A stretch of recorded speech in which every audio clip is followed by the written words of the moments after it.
This is VOA Africa.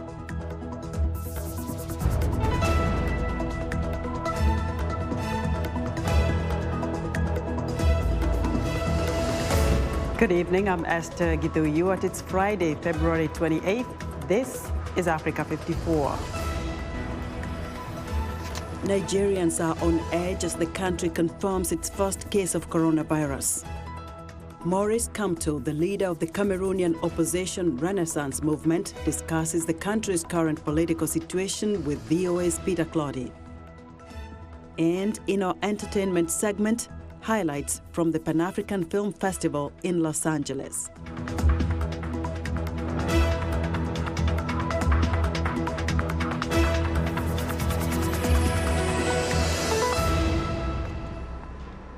We begin our broadcast in sub-Saharan Africa, where Nigeria is confirming its first case of the coronavirus after a man entered the West African nation on a Turkish Airlines flight that traveled via Istanbul, according to the Lagos State Health Commissioner. The man traveled from Milan, Italy, and landed on February 24th. He then spent the night in a hotel near the airport before continuing to his job in neighboring Ogun state. Lorraine Anthony has more. Nigeria has confirmed its first case of coronavirus, which is also the first in sub-Saharan Africa. The country's health minister said the infected individual is an Italian citizen who works in Nigeria. He returned from Milan to Lagos this week, where he was diagnosed. But he did not have symptoms when his plane landed and subsequently travelled through Lagos before he fell ill and went to a hospital.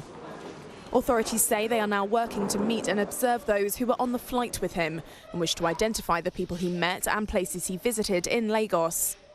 That task won't be an easy one. The city is home to some 20 million people. For residents, those measures are not enough to quash fears over the coronavirus.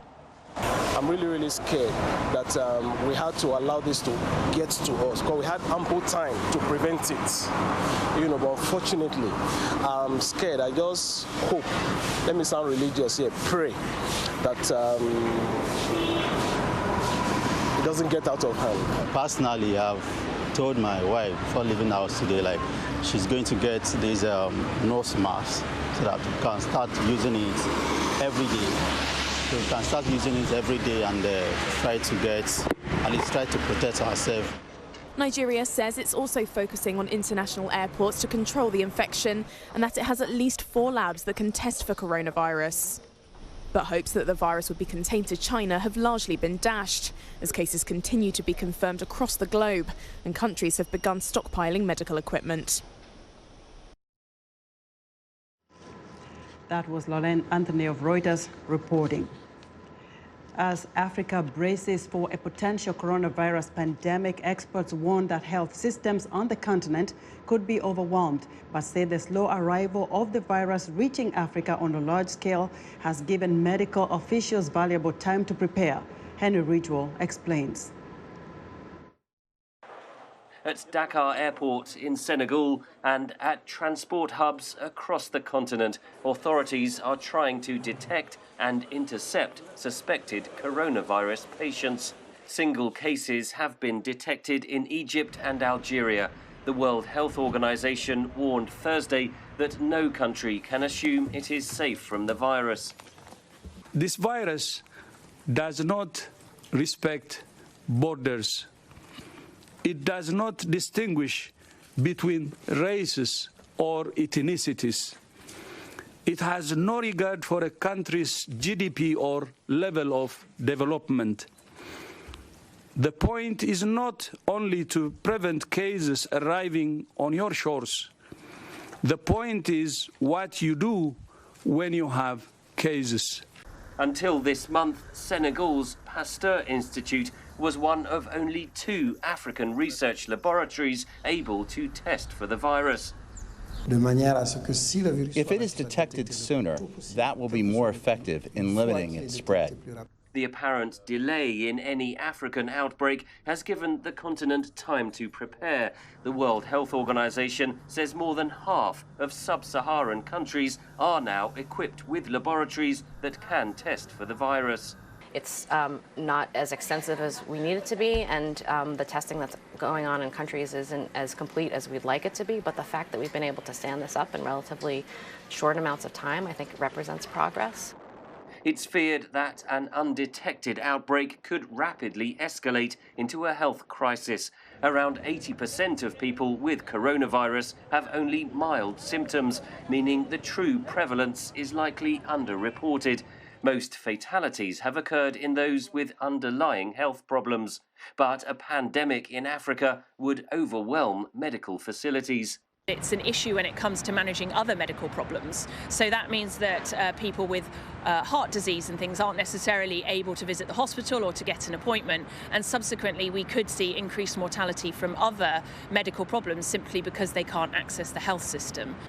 Experts say many African nations must improve disease surveillance and operations to trace the spread of infection. They also warn that in the event of a global pandemic, the international community must be ready to step in and help countries with weaker health systems. Henry Ridgewell for VOA News, London. The United States is warning that terrorist groups may be plotting an attack against an unnamed major hotel in Kenya's capital. The U.S. Embassy in Nairobi says it is believed to be a hotel popular with tourists and business travelers and urged visitors to be vigilant in their travels. Terrorist attacks in Kenya are not rare. In January, suspected Al-Shabaab terrorists attacked this primary school near the border with Somalia, killing 3 students and a teacher while wounding 4 other people. The Kenyan military says its forces killed 2 of the attackers as they tried to blow up a telecommunications tower. Now to Southern Africa, where after a long and unsettling dry spell, the water at Zimbabwe's Victoria Falls is flowing again, triggered by rains upstream in Angola and Namibia. But as Columbus Mavunga reports from Victoria Falls, experts and environmentalists say global warming is having a huge impact across Africa, and the continent needs to take immediate action to help reverse the trend. A young environmental activist in Victoria Falls, Ngosilati Nyati, wants world leaders to unite to reduce greenhouse gases that are causing global warming. To the world leaders, what I'm saying is it's now time to act. Act how? Include the youth in your policy making, because those are the people which are on the ground. People are actually feeling the heat of climate change, like the youth and remotest areas. Those are the people who are supposed to consult and get their views, because those are the guys who are actually feeling the pinch of climate change. At his former school, Nyati was part of an environmental club that built a biogas station, which is now being used to prepare food for the students. As a club, what we decided is, why don't you use clean energy so that we can actually show the world that clean energy is actually something which we can put in practice. So the biogas station is actually supporting the food scheme project. It's actually being used for cooking. The 17-year-old hopes that with more funding, the school can completely move away from using firewood as part of efforts to curb deforestation in Zimbabwe. On the sidelines of a regional sustainable development forum, a UN climate official, James Murombedzi, says the continent must invest in climate change research as Africa is likely to bear the brunt of global warming. It is going to get drier and it is going to get hotter. Already we have witnessed these impacts on the Zambezi River system. It has been drying, and some projections are actually that Zambezi might lose up to 20% of its water by 2050, which is not very far from now.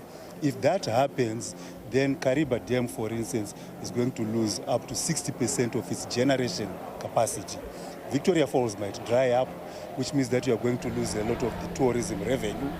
Murombedzi and Nyati believe that increasing the use of clean energy, which reduces the amount of greenhouse gases, can help mitigate changing climate patterns.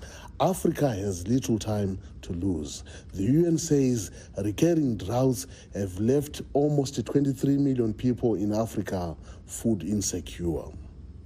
Columbus Mavunga for VOA News, Victoria Falls, Zimbabwe.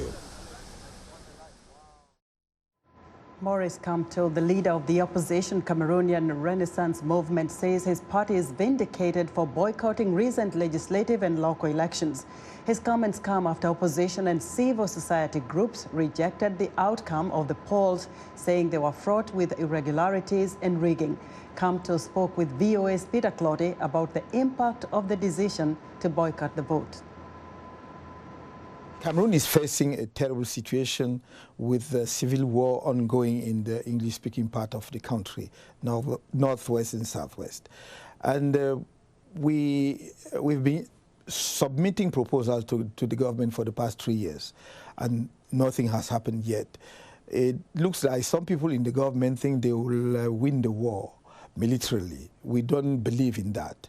And in any case, we think that at the end of the day, you need to sit around the table to find a political solution. Some people that I spoke with from Cameroon saying that since you came out of prison, you appear to have stopped saying you won the presidential election. Why? And they are saying possibly, probably, you might have struck a deal with the government to keep quiet. Is that the case? I heard that question this morning. That's the first time I listened to such a question, because I don't know how I should put it. But I don't think I should spend my days, every second of my life, recalling people that I won the elections. I say it. I was vocal. I've been vocal on it, and I still say that I won the elections. I have no deal whatsoever with the government. I would like to be very clear on that. All right. People have proposed a lot of recommendations in terms of how to resolve the Anglophone crisis at the moment. What is your take on the solution proposed by many that perhaps a two-state federation or a return to it could be a solution to the crisis? What is your take? What's your stance? We are very supportive of federalism. Whether it will be two-state or something else will be discussed during the inclusive dialogue we are calling for. But the government said, we've had dialogue, we've organized dialogue, we had all these people come in. So what other dialogue are you talking about? No, I mean, the so-called dialogue, major dialogue was masquerade. Masquerade because the government selected some few people to present them as stakeholders from the Anglophone side, and we all know that the armed groups were not represented in that dialogue. How could we reach a genuine solution without involving those who are in the field fighting for the reform or for secession? Some of them are clearly fighting for secession. What do you make of people who are suggesting that the international community should put additional pressure on the government in Yaoundé to expedite action to embrace some of these solutions that you have espoused? What is your take? I definitely share the view, because nothing serious is happening on the ground. Killings are increasing daily, day after day. And we see that the current government in Cameroon is not listening to anybody. You know, you take, I was quoting some resolutions from the U.S. Congress, from the European Union Parliament, from Canada and from the African Union. None of the recommendations contained in those resolutions were implemented by the government so far. So we do need additional pressure on Cameroonian government to tackle the situation seriously. We have not been able to resolve the crisis among ourselves as Cameroonians. So we do need some additional help from outside. Maybe we'll reach the solution we have been seeking for the past 3 years. As far as Anglophone crisis is concerned, and politically for the past 7 years or so concerning the post-electoral crisis. We're excited to hear what you think about Africa 54. Join the discussion on Facebook. The address is Africa 54. We're also streaming our broadcast live on Facebook.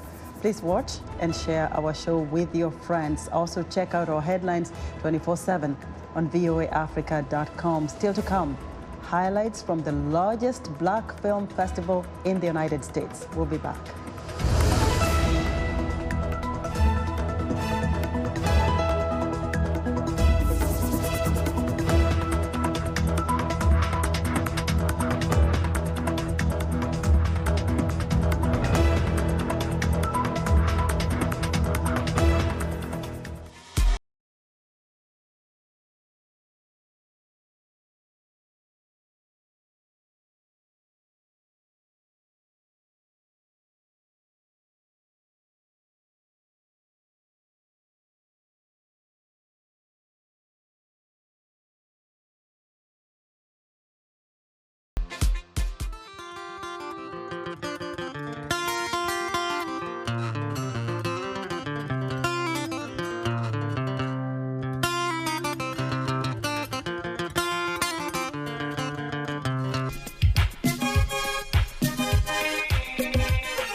I'm Clara Frank, and here's what's trending.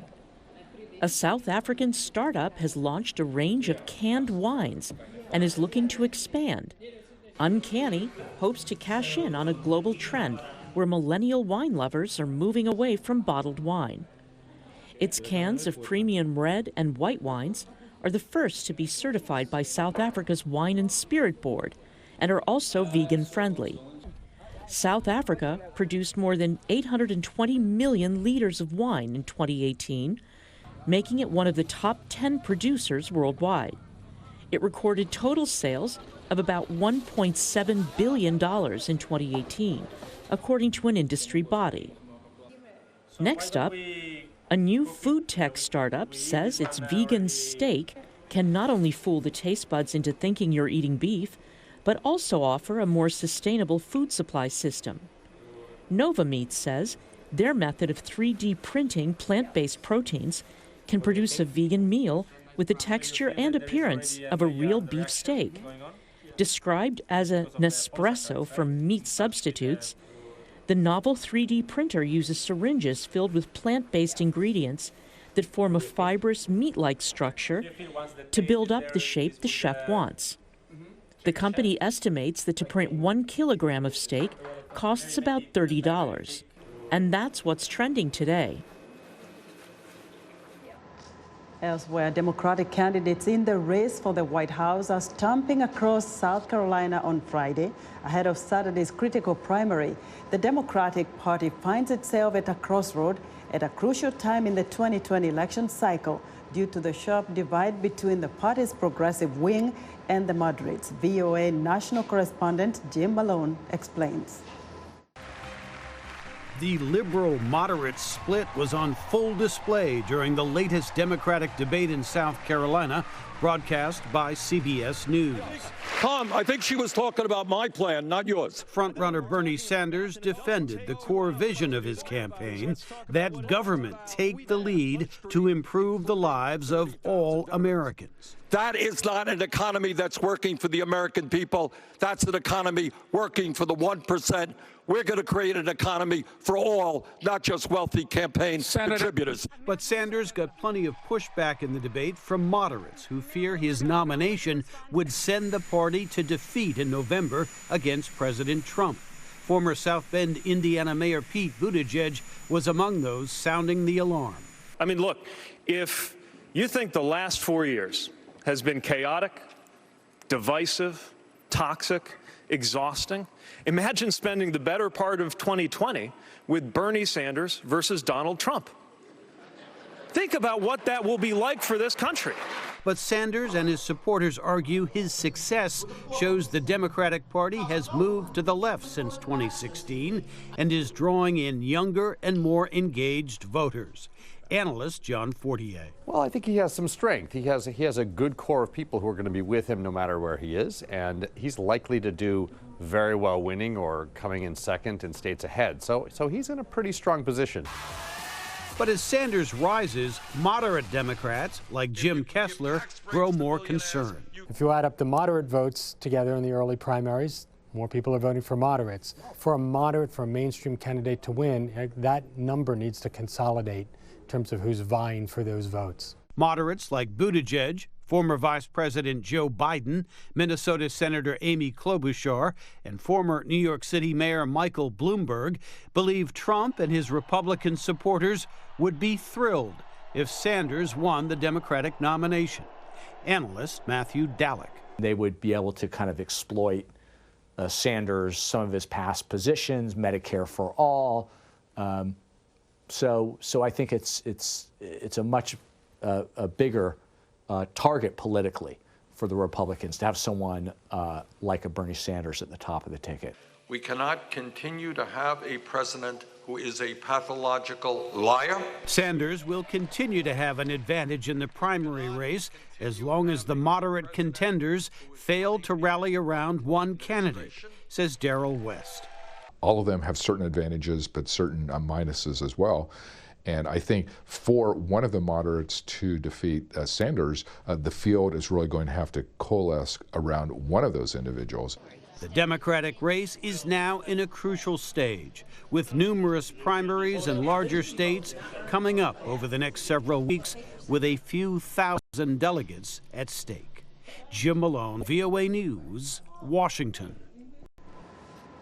A recently planned redesign of the $20 bill would have put the image of famous abolitionist Harriet Tubman on the front, but that was shelved by the Trump administration. So New York illustrator Dina Cooper has decided to move forward with putting Tubman on many 20s as she could find. Nina Vishneva has our report narrated here by Anna Rice.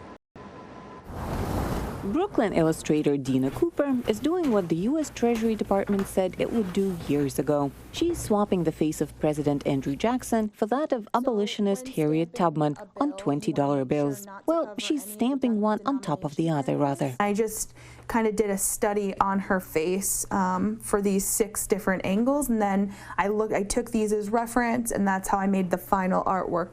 The decision to stamp her own Harriet Tubman bills came to Cooper after the U.S. Treasury postponed its decision to print new $20 bills that would have Harriet Tubman's face printed on the front and moving the portrait of the U.S.'s 7th president.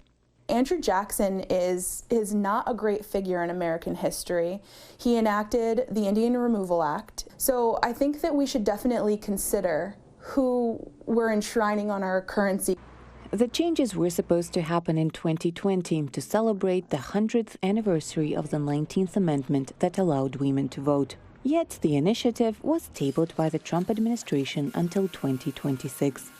Dina Cooper decided not to wait. She was eager to see the first African-American woman portrayed on the national currency as soon as possible.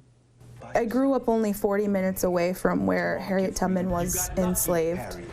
And so this is something that I've heard of for a long time. I've been hearing about her legacy and the things that she did for the Underground Railroad. Cooper is not alone. A number of like-minded activists support her and use their own means and finances to create rebranded $20 bills. Today, there are more than 1,500 new banknotes in the country, in New York, Virginia, Michigan, and California. Someone came up to us actually at a table and asked what we were doing and said, "This looks very shady. I want to know what you're doing." And they contributed 20s too.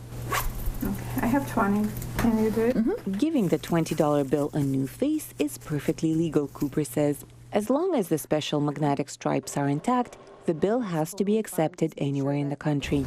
ATMs don't have a problem with them. Cooper says that after this experiment, she started considering other banknotes as well. Benjamin Franklin he wasn't a president. Why is he on our currency? But Cooper admits she can never take on one of the founding fathers, so the $100 bills seem to be safe. When Nina Vishneva in New York, Anna Rice, VOA News.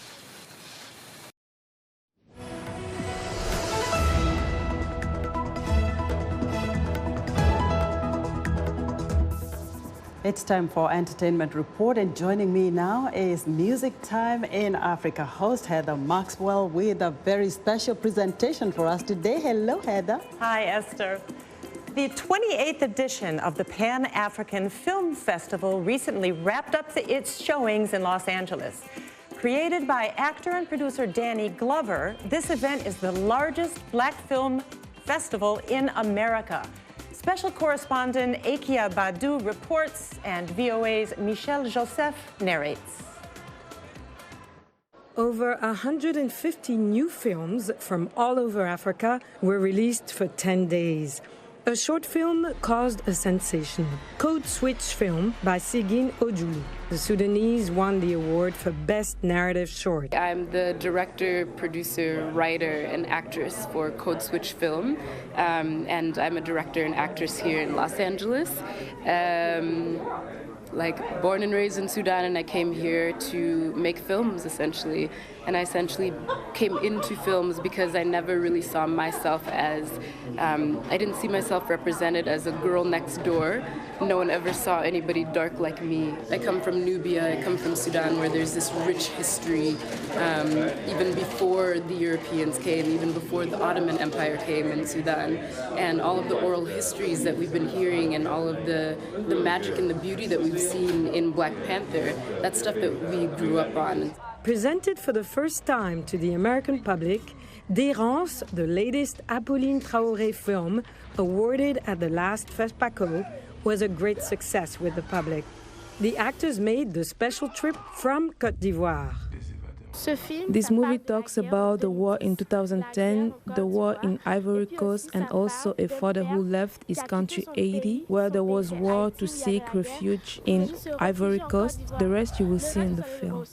For me, the Pan-African Film Festival is very important because it's one of the few film festivals that showcases movies that speaks to me completely, whether it's the visual, the sound, the mannerism of the people and everything.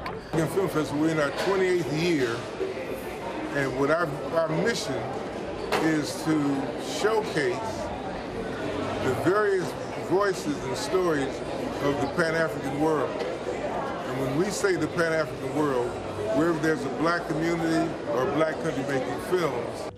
Also, according to the organizers, 56 countries were represented.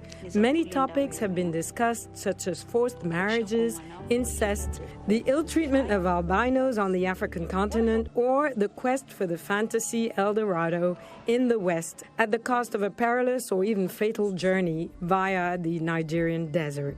A variety of themes dear to the festival.